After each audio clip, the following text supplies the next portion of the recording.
Bakit nga ba iba ang Marines? Hindi dahil mas malakas sila, kundi dahil iba ang mindset. Kapag ang iba nagtatanong ng hanggang dito na lang ba?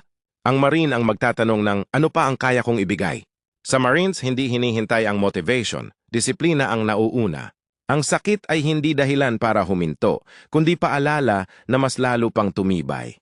Kapag nahihirapan ang karamihan, doon mas nagfo-focus ang Marine dahil sanay siyang kumilos kahit pagod, kahit tahimik, kahit walang pumapalakpak. Ang pagiging Marine ay hindi lang trabaho o uniforme, ito ay identidad. Pinipili ng Marines ang responsibilidad kaysa sa comfort, ang action kaysa sa reklamo.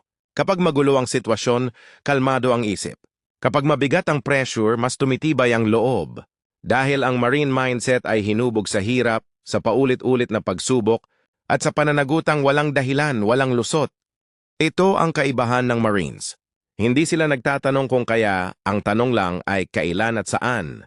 Civilian sa oras ng kapayapaan, mandirigma sa tawag ng tungkulin, Marine habang buhay. Kung ramdam mo to, i-follow at i-share para mas marami pang makaalam kung bakit iba ang Marines.